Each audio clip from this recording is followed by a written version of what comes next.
Cinéma trash a-t-il bon goût? Ça fait un an qu'on parle de cinéma, qu'on essaye d'être crédible, mais faut avouer, on a aussi des avis désastreux. Des films qu'on aime d'amour alors qu'ils sont clairement nuls. À moins que non. Aujourd'hui on vous parle de 3 films que tout le monde a détestés, mais que nous, on a adoré. Nicky Larson et le parfum de Cupidon.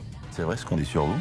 Vous ne gagnez personne. Quand on a vu la bande-annonce, tout le monde a craché dessus. Encore une bouse du cinéma français. Le réalisateur d'Alibi.com et Babysitting ruine nos séries préférées. Ça a pourtant eu son succès, 1 600 000 entrées rien que chez nous. Adapté librement du manga City Hunter, on suit l'histoire de Nicky et Laura à la poursuite d'un criminel qui s'est emparé d'un parfum capable de faire tomber amoureux n'importe qui. Délaissé par les critiques traditionnelles et détesté par les élitistes, son réalisateur et acteur principal a quand même réussi à trouver des gens qui le défendent. Si t'as kiffé le dessin animé, tu vas kiffer le film Nicky Larson. Et c'est vrai, moi j'aime bien ce film. Ok, il y a des défauts, principalement la grosse beaufrie ambiante et le jeu des acteurs qui va de passable à abyssal. On sent que Philippe Lachaud c'est un réal, pas un acteur. Bon, il est pas non plus aidé par les dialogues et le montage. On a tout le temps l'impression de regarder un sketch d'un podcast YouTube de 2016. Mais à part ça, ça reste une bonne comédie. Il y a de l'action, il y a des blagues, des retournements et un méchant stylé. À mon avis, si autant de gens n'ont pas aimé, c'est parce qu'ils s'attendaient à voir un film City Hunter. Sauf que le piège est là. Ça n'a jamais été une adaptation du manga d'origine. C'est une adaptation de la version française de la série animée. Les blagues salaces, le côté cartoon, tout ça, ça vient des épisodes de Nicky Larson sur le Club Dorothée. Lourdement censuré, doublé de façon ridicule pour retirer tout le côté sombre et mélancolique du City Hunter japonais. Je suis le voleur, je suis méchant. C'était l'enfance des joueurs du grenier, Durandal et tous les gens qui ont entre 35 et 45 ans aujourd'hui, dont Philippe Lachaud. Quand on sait ça, le film devient une lettre d'amour à cette époque unique de la télévision française. Le City Hunter écrit sur la balle, les noms francisés, un caméo de Dorothée elle-même, on sent la passion d'un réal qui s'amuse. Il est pas là pour gagner un César, mais pour nous faire passer une bonne soirée entre copains.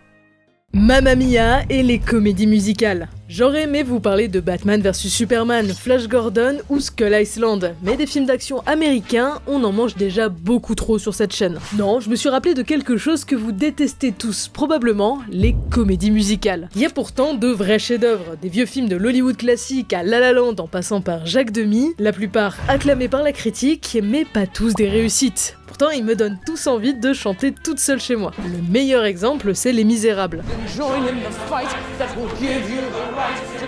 Un cast de fous furieux, un réalisateur que j'adore, une comédie musicale en costume, tout pour me plaire. Le résultat est...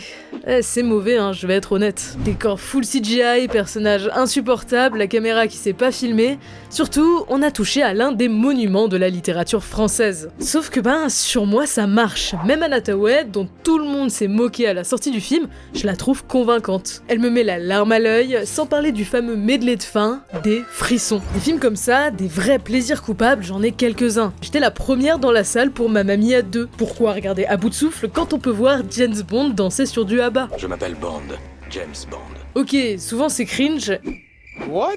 Et ok, le scénario pue. Une fille qui veut se marier mais qui apprend que sa mère s'est faite retourner par tout le patelin, du coup elle ramène tous ses ex à son mariage, mais quelle bonne idée bien sûr. Malgré tout, je passe un très bon moment. Ça marche parce que les acteurs ont l'air de s'amuser complètement à fond dans le délire, full second degré. En France aussi, on a notre lot de pépites, comme Podium. Un film sur un sosie de Claude François à la ramasse, son couple bat de l'aile, son meilleur pote c'est un sosie de Paul Naref, y a rien qui va. L'accueil critique est terrible, mais quand j'étais petite, c'était un de mes films préférés. Claude François, c'est de la poésie. Voilà ce que c'est, Claude. La poésie, c'est plutôt Brassens, non? Tu m'emmerdes avec Brassens, toi. Pour moi, c'était juste fun, ça dansait, ça chantait, tout en étant un peu drôle. Je trouvais Paul Vord attachant dedans, c'est resté un de mes acteurs préférés. Podium était pour moi une vraie porte d'entrée à plein de super films avec lui. Genre, c'est arrivé près de chez vous. C'est un vrai plaisir coupable de mon enfance, et j'ai le droit. Chacun a le sien, le vôtre c'est peut-être fatal, alors qu'objectivement, c'est irregardable. C'est ça aussi la force du cinéma. Ce qu'on veut des fois, c'est pas des films parfaits, c'est des œuvres sincères qui nous font ressentir quelque chose,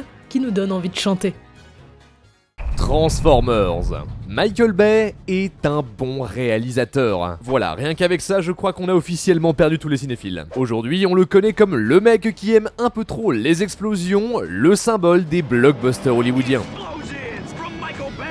On le découvre en 95 avec Bad Boys, deux flics à Miami qui courent après la mafia. C'est le premier gros rôle de Will Smith au cinéma. Beauf au possible mais assez fun, des flingues, des meufs, des voitures, des gros flingues, des grosses voitures, bref, sans surprise, ça a marché du feu de Dieu. Il enchaîne sur The Rock, pas lui, ça, puis Armageddon, Pearl Harbor, des films d'action avec les acteurs les plus chauds du moment. Tous des énormes succès commerciaux qui mettent l'armée américaine sous la meilleure lumière possible. Il manque vraiment que le engagez-vous à la fin et là c'est bon, c'est clair. On l'a beaucoup critiqué là-dessus, mais il essaye aussi des choses. En 2005, il sort The Island, une histoire de science-fiction surprenamment bien ficelée autour du thème des clones. Un très bon film, c'est intelligent avec quelques bonnes idées tout en étant dynamique et ça a bien floppé. 162 millions au box-office pour 126 de budget, il rentre à peine dans ses frais. Pour Bay, c'est un traumatisme. Il a essayé d'être subtil, ça a pas marché, maintenant c'est fini. Avec son film suivant, il embrasse complètement sa caricature. C'est l'œuvre qui a changé sa vie, Transformers. Les Autobots, des robots qui se transforment en véhicules, arrivent sur Terre à la recherche d'un cube ancestral qui peut créer plus de robots. Le seul qui peut le retrouver, c'est Sam, un ado lambda descendant d'un grand explorateur qui a découvert le corps congelé d'un grand méchant robot il y a longtemps. 2h20 de militaires qui tirent sur des montagnes d'acier extraterrestres ponctuées par des blagues dans un style très Avengers de l'époque. C'est peut-être bien japonais. Ouais. À tous les coups, c'est japonais. Un succès planétaire, 709 millions au box-office, le début d'une des sagas les plus rentables du cinéma. Mais tout le monde n'est pas convaincu, seulement 58% sur Rotten Tomatoes, les critiques trouvent l'histoire cliché, le héros banal et le méchant oubliable. En plus de toute l'esthétique pub de voiture et pub pour l'armée américaine, le dernier clou dans le cercueil, Megan Fox en copine du héros qui joue terriblement mal. Toujours le décolleté ouvert, on voit plus son ventre que son visage. On sait pourquoi Michael Bay l'a engagé. Elle-même dénonce l'ambiance malsaine du tournage.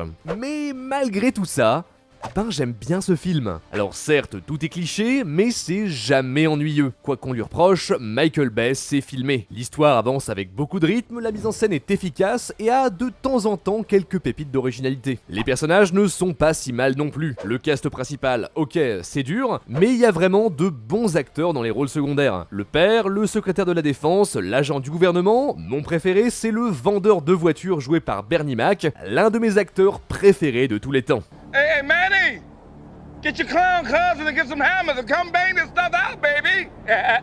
Pas parfait, mais très bien exécuté. Dans Transformers, tout est au service de l'action. De la course-poursuite sur l'autoroute au duel Megatron-Optimus Prime, on nous en met plein les yeux. Ok, certains combats sont encore un peu brouillons, mais c'est parce que le film est un précurseur dans le milieu des robots géants en live action. Il a posé les bases des effets spéciaux de Pacific Rim ou Ready Player One. Il y a aussi quelques bonnes idées. J'aime beaucoup le robot scorpion du début ou le moment où Megan Fox conduit un camion à reculons pendant que Bumblebee, blessé, la couvre. Bumblebee, c'est sans doute la plus grande réussite du film. Très attachant, un robot qui parle uniquement grâce à des extraits de radio. Une super trouvaille. On a fait un préquel juste sur lui, c'est une pépite du cinéma que je vous recommande chaudement. Transformers 1 est loin d'être un film parfait. Ses suites ne le sont pas non plus. Après le 3, on sent que la licence commence à fatiguer. Mais comme premier film, c'est vraiment solide. Une expérience fun et généreuse qui nous donne ce qu'on veut voir sans tourner autour du pot. Il y a de la qualité dans la simplicité. Et pour tout ça, redonnez sa chance à Transformers.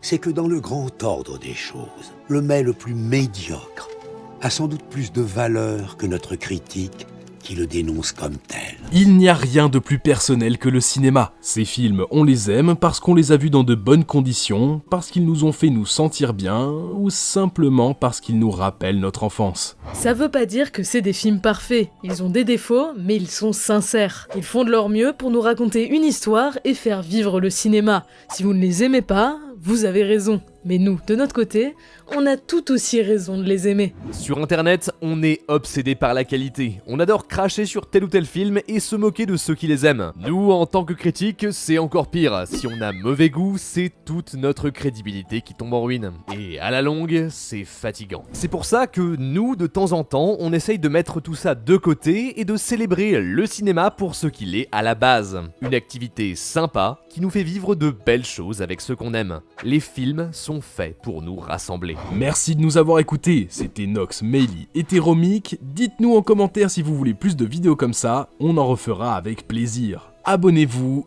et à la prochaine.